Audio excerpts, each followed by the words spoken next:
Hello and welcome to another Mr. Carter Science Special. In this video we'll be looking at a very special example of homeostasis called thermoregulation, and in particular we're going to look at what happens when your body gets too hot and you need to cool down. This video will cover the specifications needed by the AQA GCSE as well as other exam boards like the Edxcel International GCSE.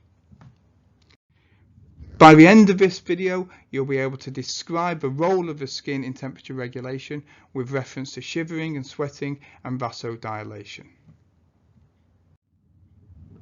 As I've already mentioned, thermoregulation is a very specific example of homeostasis. And homeostasis is the maintenance of a body's internal environment. Thermoregulation is the maintenance of a body's internal temperature. In mammals and birds, that means maintaining 37 degrees C. In fact, that's the optimum temperature in many living organisms for their enzymes.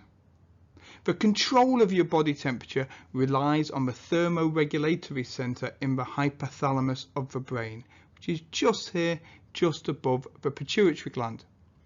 And the hypothalamus contains receptor cells that measure the temperature of the blood. If the temperature of the blood rises too high, above 37 degrees, then enzymes are going to be denatured.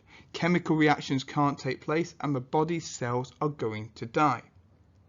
If the temperature falls too low, then the enzymes will work too slowly and the chemical reactions don't take place fast enough. So again, the body's cells will begin to die. Both are very, very dangerous. When you're too hot like this gentleman here, the body will work to try and cool you down. One of the most noticeable things that will happen is you will produce sweat from the sweat glands just under the surface of the skin. The sweat will accumulate on the surface of the skin and evaporate, removing heat from the skin. In fact, the heat will sort of radiate out from the capillaries and the arterioles below, warming up that sweat, placing the heat energy within the water particles of the sweat, which then evaporate and remove the heat from the skin. You'll also notice that the arterioles underneath the surface of the skin have widened. This is known as vasodilation. Now these arterioles will carry more blood to the capillaries under the surface of the skin, so more heat can be lost through radiation from the blood vessels under the skin. You'll also notice that the hairy rector muscles here have relaxed and that the hairs are actually lying quite flat on the surface of the skin. And this means that less air is trapped, and trapped air is an insulator, so there'll be less insulation, and that means more heat can be lost to the air surrounding the skin by convection.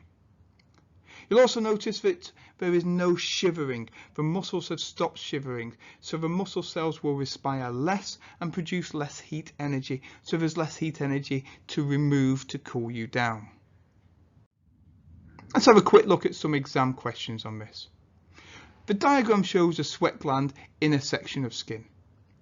Explain how the sweat gland helps the body to cool, and this is 2 marks. That's right, sweat or water or a fluid will be released onto the surface of the skin, which will evaporate and remove heat energy from the body. I hope you've enjoyed watching this video. If you have, don't forget to like and subscribe to the channel so you'll get notifications of when I release the next videos.